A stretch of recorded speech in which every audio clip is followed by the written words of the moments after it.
Hello everyone and welcome to the Constructive Criticism Network. This network is here to help you improve at Magic the Gathering at every level. From Pauper Leagues to Top 1000 Mythic, we've got you covered. If you want to hear the entire network, head on over to our sponsor at PureMTGO.com, where you can hear each and every show, each and every week, and check out their sponsor, MTGO Traders, and tell them that the CCMTG Network sent you. Now sit back, enjoy the show. From YouTube, podcasts, and more, here's this week's episode from ConstructiveCriticism.com. How's it going, everybody? It is 1:21, if we're being completely specific about the time. And it is time for a, shall we say, long overdue edition of the Homeward Path. I apologize for last week, but I was not myself. But for those of you who have never been here before, if this is your first introduction, this is the show where my name is Adam. We're talking Magic, we're talking... Normally, we're talking fundamental approaches, we're talking finance, we're talking theory, we're talking whatever to improve your overall Magic the Gathering game, because that's one of the easiest ways to improve when you're on a budget, time or financial, is to improve the foundation upon which you build your Magic the Gathering game. Heaven knows it's the only thing that keeps me sane most days, is finding ways to improve within the constraints of the equipment that I have. So, it's obviously been a slow week in the news cycle for Magic, as is tradition when everybody's stuck at home and we can't do big paper events and we can't do big, crowd area arena tournaments like the DreamHack Invitational or what have you. But that's okay. That doesn't mean that just means things move in a different way. Most of the direction, the churning of the format is happening online. So today, I wanted to kind of go along with what Mason and Allie did on Constructive Criticism this week, and I want to talk about Standard. But I want to talk about Standard in the context of building decks within it right now. Because I want to... it's what I've been doing for the last week. I've been playing a lot of Standard. Primarily playing Arena and trying to ladder grind unsuccessfully so far. But I digress. I'm not even going to bother with a fast lane segment this week because, frankly, everything's moving kind of slow. So we're going to stay slow. We're going to stay low. We're going to take our time with this one. So Standard is in a weird place right now because it feels very solved. It feels like the decks that are out there are very well known, and it feels like there's not a lot of room for innovation. And yet, I can take a stock list, change one card, and it feels like the world is new again. And that's a really weird place for a Standard format to be. Especially this late into its life cycle when it's being hyper-innovated in the online space. Like, all Standard and Modern and Pioneer formats have been heavily iterated in the online space, but in particular this Standard format right now, with no major tournaments going on, the paper game not being nearly the same focus as the online metagame, it's just pushing the format so much faster. And I think one of the best ways I've heard it put is this is a very diverse Standard, but it's not a particularly fun one at times. Which is to say there's a lot of different decks that are good, but that doesn't necessarily mean that it's intrinsically fun, because there's a lot of decks that are good, but a lot of your matchups feel like a slog. Even when you're favored, you're not favored by much. You can definitely still claim defeat from the jaws of victory, as it were. So what I wanted to talk about this week is, first, the positioning of the decks at the top. Mason and Allie did a really good job on Constructive Criticism talking about that earlier this week. But in addition to that, I want to talk about some of the decks that are kind of below the surface that have some game against the field. And I'm going to tell you why. So at the top of the format, at the top of Standard right now, we have Mono Red, Bant Ramp, Jeskai Fires. You could argue blue-white control is like the next tier down. The adventure decks are the next tier down. But for the most part, it's mono red, Bant ramp, or blue-green X ramp. Either Bant or Sultai. And then the Jeskai Fires deck. And why is it shaken out like this? At first, blue-white control was kind of the de facto best choice after Worlds because everybody's like, oh, it beats up on mono red, it plays the long game so elegantly, and then this Bant ramp deck comes along and just kind of every single card it plays wins the game by itself. And that's not a great place to be if your goal is to try to trade with your opponent card for card. As Mason alluded to earlier this week, they did a far better job analyzing that deck than I did. But inevitably, you just kind of overload the blue-white deck's interaction because the quality of the cards, the quality of the threats you're presenting is so great that they have to answer all of them. They can't let it slip through, take a couple of lumps from it, and then stabilize again later. They just can't do it. It doesn't work. By contrast, from the Bant ramp side of it, you can let a Dream Trawler come down. You're cool with that. Because you can overload that with a Nissa, or you can overload that with a big Krasis and Race. And it just creates this weird situation where the blue-white deck never feels comfortable trying to turn the corner because you can just top deck a Krasis with like 10 mana and suddenly you're back in the driver's seat. Even if they counter it, you just drew 5 cards. That's really powerful. To say nothing of just slamming a Nissa, slamming a Dream Trawler, slamming a whatever. So, like, the ramp deck has largely supplanted blue-white control because it does the same thing blue-white control does. It smashes mono-red, but it does it better because it does it proactively. On balance, the deck that pretty reliably beats the Bant ramp deck is Temur Reclamation. As long as you keep Teferi off the table, you have the better endgame. I forgot to mention Temur Reclamation at the beginning there, but it's definitely a major player in the standard format right now, and there's a lot of different directions that deck is going. But again, better people than me have already done that. You need to check them out, constructivecriticism.com. They're great. Listen to their stuff. But what I want to talk about, knowing the constraints of the format, knowing what other people are playing is important, knowing what decks they're playing. What's more important is knowing what cards are defining this standard format. Because that's where the intrigue, that's where the innovation starts to happen, right? And it seems to me that this standard format is defined less by full-on decks and more by a handful of cards, as it usually is, right? The red decks are largely defined by their ability to slam you in the face with an Embercleave.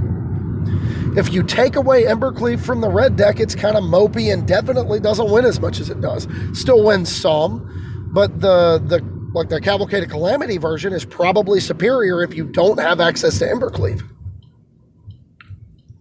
Sounds like a hot take. It's more of a mountaintop take, but we'll work with what we got. It is a little warm outside, I suppose. 81 degrees in March. Feels weird. But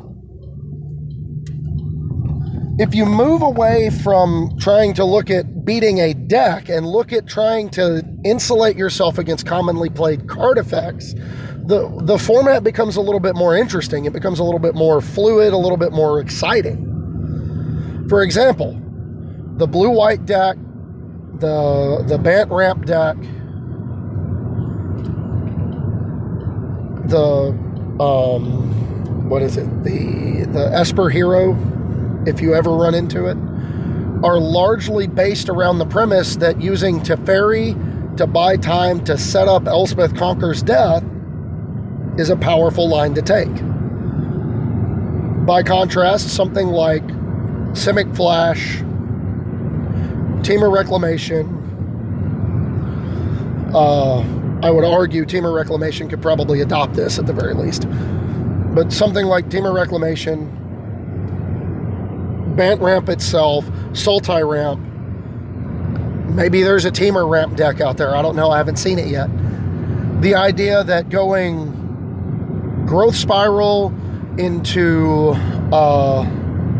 Uro into Nissa is a really powerful thing to be doing. You know, it's curve outs, it's sequences of cards that are defining the standard format right now. You know, in the mono red deck, it's Runaway Steamkin or Robber of the Rich. It's one drop into Runaway Steamkin or Robber of the Rich into Anax into Embercleave. That's, you know, your proactive sequencing.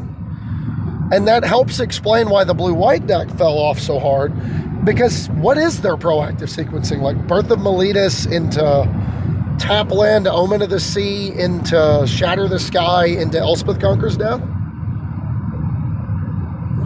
Or, you know, Birth of Meletus, Teferi, Shatter the Sky, Elspeth Conquers Death? That's... You get your teeth kicked in. It's powerful, but it's not more powerful than having that as part of your Growth Spiral Uro Nissa deck.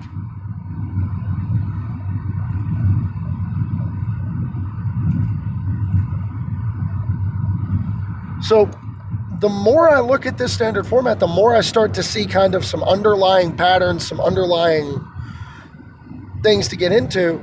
And it helps me understand why the adventure decks were so good for so long, or for at least the little while that they were, because your ideal, like your best starting sequence in the adventure decks is Edgewall Innkeeper, Lucky Clover, Beanstalk Giant, or Fertile Footsteps, rather. And that puts you ahead on mana and cards compared to a lot of these other lines. And that's why the adventure decks were so popular, is because they felt more powerful.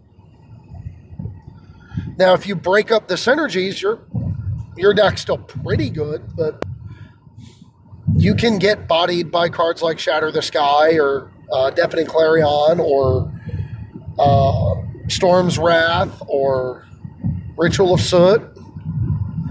The more you try to push trying to be more powerful than them, the harder it is to do, because synergies are easier to break up than individual card power. It's just a fact of standard Magic. Your synergy deck has to be undeniably more powerful in order to justify playing it over something that doesn't have to try as hard.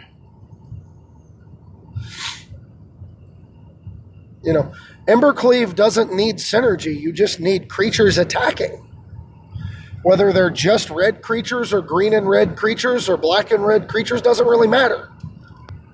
You just need creatures turning sideways. And that's, I think, what makes the standard format kind of settle in the way it has. The adventure decks were everywhere for a couple of weeks, and then they just kind of fell off a cliff, because once players started respecting the synergy enough to answer it, you can't become more powerful than Growth Spiral into Uro into Nissa. Not without taking that curve into consideration when building your deck. And that's what I want to talk about today. If every deck in Standard wants to curve out, wants to play powerful things every turn and use as much of their mana as possible, I would not be doing my job if I didn't recommend the Flash decks.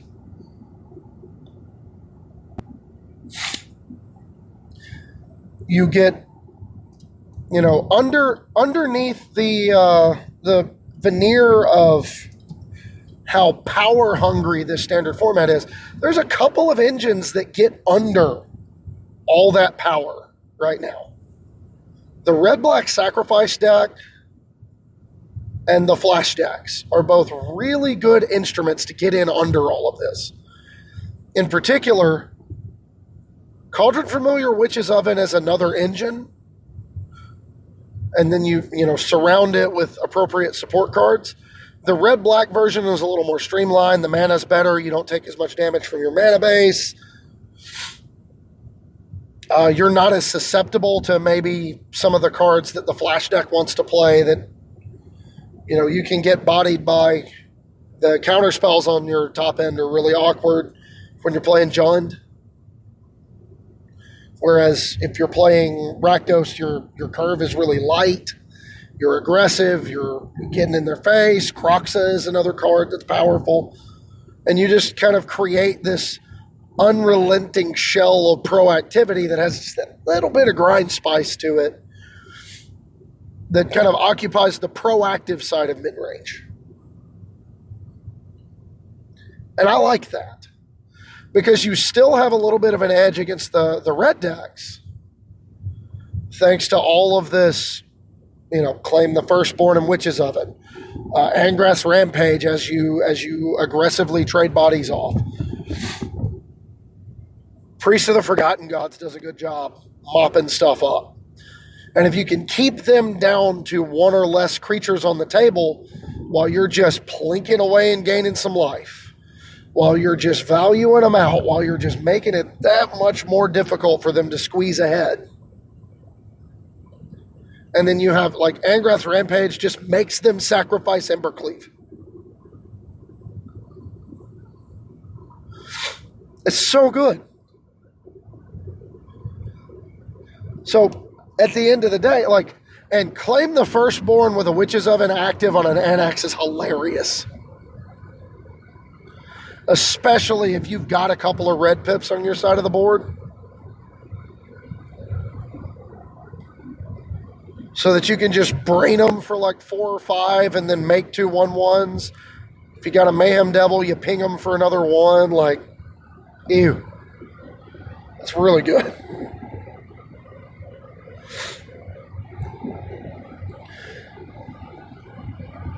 But the other intriguing part of the format, like the Rakdos Sacrifice deck gets in under a lot of this stuff and poses problems to it. It poses problems that are difficult to answer because, Elspeth Conqueror's Death doesn't get clean targets. Shatter the Sky you don't care about. Yeah, you'll lose some creatures. You're going to eat a couple of them, throw some damage at your opponent, make some food, your cats come back. Everybody's happy. You still get your value.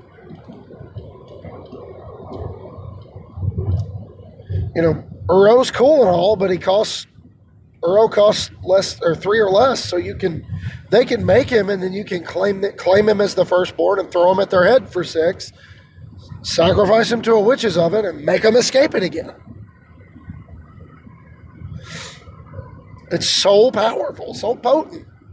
It does such a good job at cleanly answering the core engine at the top of the standard format, which is Growth Spiral, Uro, and Nissa.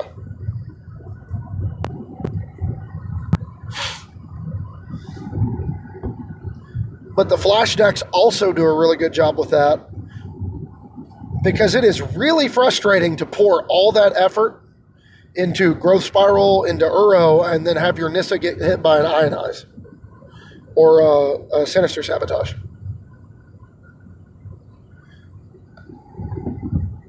It's really frustrating to need that Elspeth Conqueror's Death to resolve on that Brazen Borrower.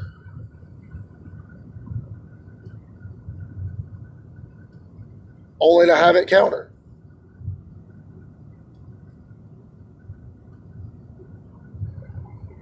Or waiting on Chapter 3 to resolve and it gets bounced.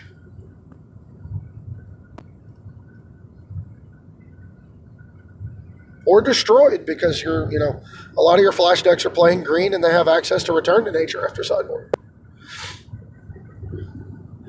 It can be very frustrating to play against the flash deck. Now, it doesn't make the flash deck into a world beater by any stretch. But it definitely goes without saying that having a way to frustrate, to throw your opponents off, to force them to play off curve is very powerful, especially if your opponent doesn't realize what's happening soon enough. As a mono red player, I've actually enjoyed playing against Simic Flash because once I see them on turn 2 not doing anything, if I don't see a Growth Spiral at the end of my second turn on the draw, or growth spiral at the end of my third turn on the play, I'm going to assume they are flash until I am proven otherwise. And in said scenario, I am going to play off curve in an effort to frustrate the Simic Flash player who's looking to try to gain tempo value. I will run out, if I'm on the turn 3 play, I will just, whatever threat I've got on the table, I'm going to send it at you. Do something about it. If I curve 1 drop into Robber of the Rich and they go turn 1 on the draw, they go turn 1 land, turn 2 tap land, whatever, or turn 1 tap land, turn 2 untap land, go. I'm assuming on my third turn they have quench, they have negate, they have some sort of interactive piece. I'm going to send those creatures in. We're going to see what happens, and I'm going to pass the turn. And if they don't go end step growth spiral into untap Uro, I'm going to assume they're the flash deck, and I'm going to be playing around counterspells. We're just going to keep slamming in there with what I got until you deal with it. But not every red player has that level of discipline. And it's really easy to get somebody when they're like, they've got Robber, they've got a Scorch Spitter, and they're like, okay, you're not doing anything. Let's just jam this Annex onto the table. And ionize. Ionize your Annex, you take 2. Untap, land, go. Torbrand. Frilled Mystic. Or not Frilled Mystic, I guess. Brineborn Cutthroat plus Essence Capture. I don't know. I'm making stuff up here. Brineborn Cutthroat plus Quench. No. Attack you for 3.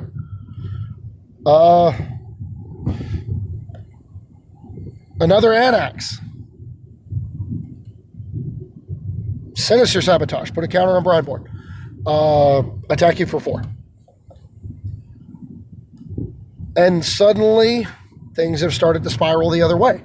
Now you're forced into blocking. You're priced into blocking. It makes things awkward for you. You have to start trying to trade resources off. Heaven help you if they've got the Bone Crusher Giant when you commit to the double block and then they have the Stomp and the Is It Flash or the Teamer Flash. It creates a lot of problems for you if you don't respect the possibility that they can frustrate the ever-loving crap out of you. And then the last ones, I want to run through a few of them that I have run up against playing either ladder or just unranked to get a couple of games in, complete dailies or whatever. I've run into some weird stuff, but it's really cool stuff. I run into the Hateful Eidolon Auras deck. I've run into various forms of the standard Boggles deck, where you play Paradise Druid, give it Vigilance, and then slap a bunch of auras on it, because very few players are playing anything other than Shatter the Sky that keeps up.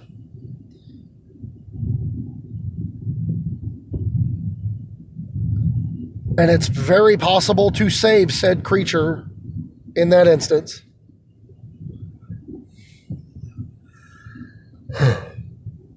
To say nothing of the fact, even if you just Stesson champion and let's value you out, Karametra's Blessing is a beating, right?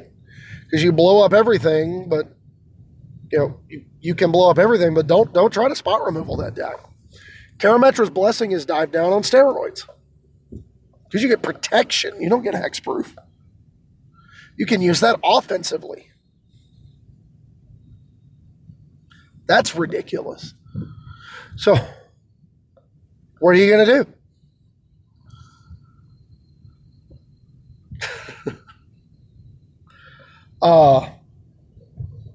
But when it comes down to this standard format, I've found a lot of love in addressing the format from the approach of targeting the core engines, targeting key cards and core engines with specific cards. And I've talked at length a couple of times now about how much I like playing Scorching Dragonfire in the red decks in the main.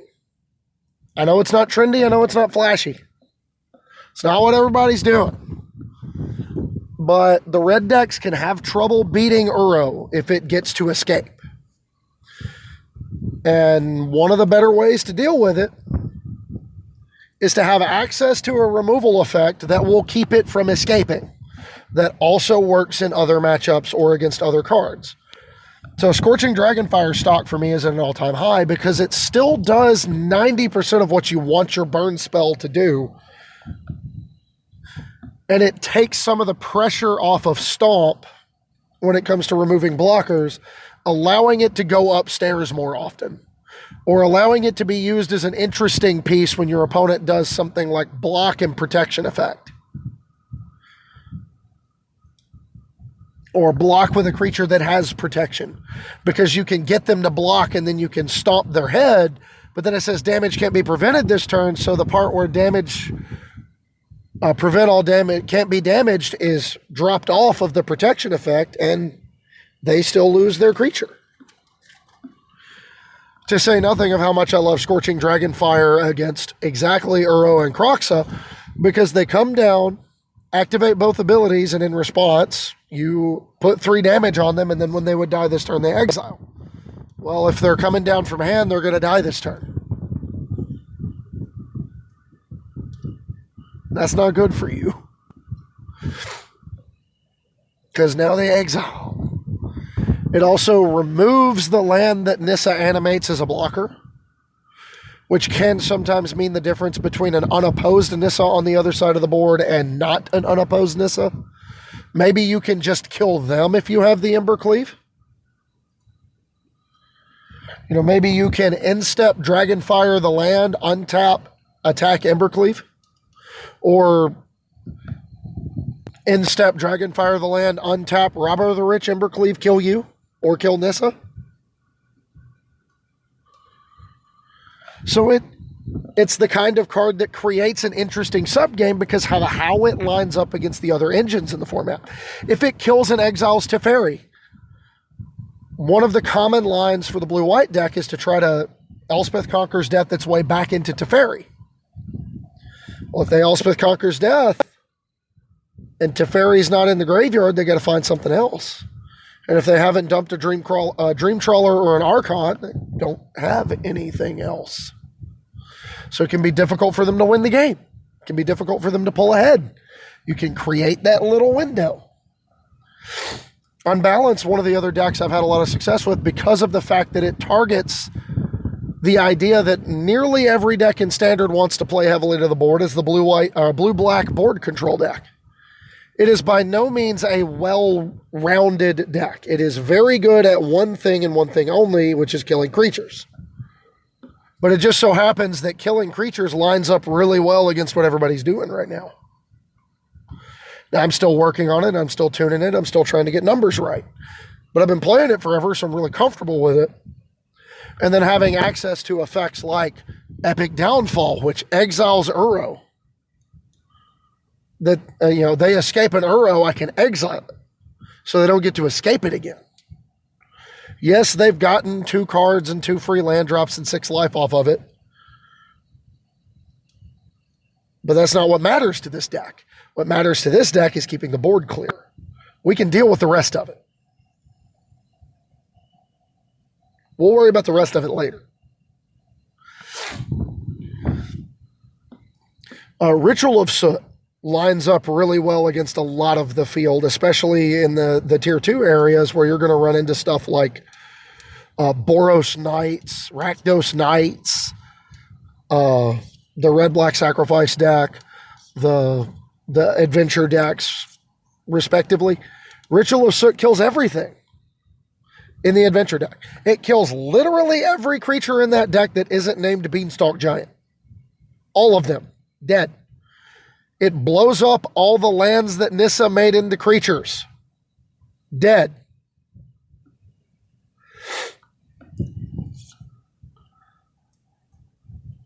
Really good.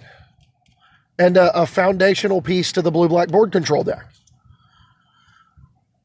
And then just having access to after sideboard against these decks that want to play out of their graveyard, whether it's the sacrifice deck, whether it's the various Growth Spiral Uro Nissa decks.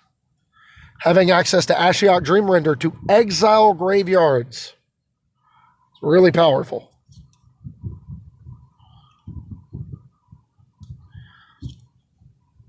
So, I mean, I don't have results to show for it, but I have had a lot of fun iterating in this standard format, and I hope you have too. Because I know it looks boring. I know it looks like a slog, even though there's so many diverse decks out there. It feels like the same 2 or 3 are the ones that are going to win reliably. Just dig a little deeper. Approach it from a different level.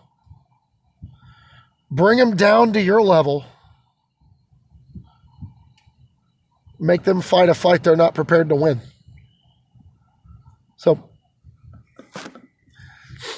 what am I doing this weekend? What am I playing right now? In Standard, on the ladder grind, I am largely playing Sultai Adventure or Mono Red. I'm mostly playing Mono Red until I start running into a bunch of stuff that it's bad against, and then I will switch. Sultai Adventure will be the subject of a deeper deck dive once I have the wish board the way I want it. But it's definitely something I'm playing. Mono Red, I mean, it's a stock list. You take the list that I can't remember who it was, put one out earlier today. And the biggest change they've made from stock is cutting down to 2 Bone Crusher Giants, playing 2 Tybalt in the main deck to keep your opponent from gaining life, and to make some tokens so that you have attackers. And then you take that list, you put all 4 Bone Crushers back in, and you replace 2 Light Up the Stages with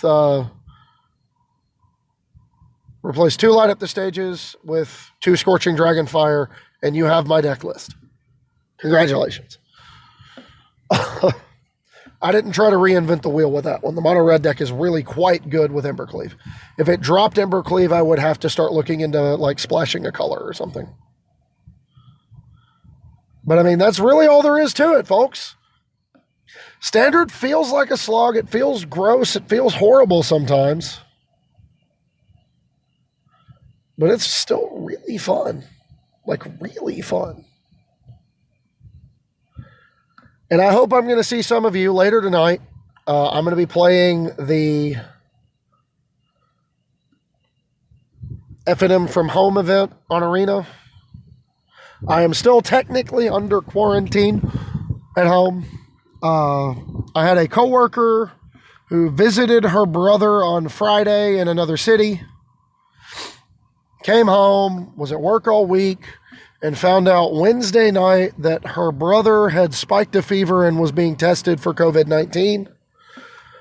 We currently do not know the results of that test, but she was not symptomatic and he was not symptomatic while she was there, but she has been placed in isolation, and we decided it was best at home if I was not around the kids for any extended periods of time until we know the results one way or the other. So, I'm going to have a lot of time on my hands tonight. I'm going to be doing a whole lot of nothing for the next couple of days. Sitting in a room and staring at either a computer screen or the back of my eyelids. So, I hope everybody enjoys. I'm going to be playing a lot of Magic. I hope. But that's all I've got for this week, everybody. Thanks for listening. I hope you enjoyed it. If you want to find more content like this, remember, head over to our parent company, constructivecriticism.com, or our sponsor at puremtgo.com, where you can hear everything from the Constructive Criticism Network and a multitude of other great content creators. And if you like what you're hearing enough to help me do it, and you have it to spare, can't stress that enough, don't throw it at me if you need it. Keep it. But if you have it to spare and you want to support this show, you want to help me keep doing what I've been doing, patreon.com/HomewardPathMTG. I love every single one of my patrons. I try my best to interact with everybody as much as I can, but last couple of weeks have been wild and I have not been up to standard on that. I am working on some more engagement ideas and some more patron collaboration ideas. So if you've got any ideas, questions, comments, concerns, hit me up at HomewardPath on MTG on Twitter. On Facebook, my name is Adam Spain. You can join the Facebook group, the Homeward Pathfinders. Quite a few. Quite a few ways to get in touch with me. I'm easy to find. And speaking of easy to find, it's time for hashtag MTG Dad Jokes, because there's nothing you can find easier than somebody who's willing to be a little punny with you. So let's go down here. Okay. I did not get any of those. So the first one from the 13th, from Modest MTG, says, Magic the Gathering has been canceled. Begin Magic the Quarantining. Sorry, not sorry, indeed. Oh, come on. Pull up. There it is. New constructed criticism co-host Allie Warfield says, holy, my opponent just memory jarred into my Narset. To which there was a reply. I bet that was pretty jarring to see. Veil parted indeed. The veil came back and they realized I had no cards in hand. That's all we got this week, everybody. That's all I got. I can only share them if they are sent to me. Let's double check the Facebook group. I don't think anybody got one in. Doesn't look like it. No. Okay. Well, that's all we got for this week, everybody. Thanks for listening. I hope you enjoyed it. We'll catch you next week, where I am going to be doing more than likely, I will actually be doing a full-on deep dive into the Sultai Adventure deck, into like why I chose Sultai, what configuration I'm using, and then what the Wishes Granted sideboard looks like. So hope you'll stick around for that. We'll catch you next week. Until then, stay safe, stay apart, and remember the most important thing. I stress it every week now. We don't get to interact with people very often, except online. So when you do, before you type anything, heed the 12th Doctor's advice, please. Never be cruel, never be cowardly. Hate is always foolish, love is always wise. Always try to be nice, but never fail to be kind. So, log on, be kind, have fun. Take it easy, everybody.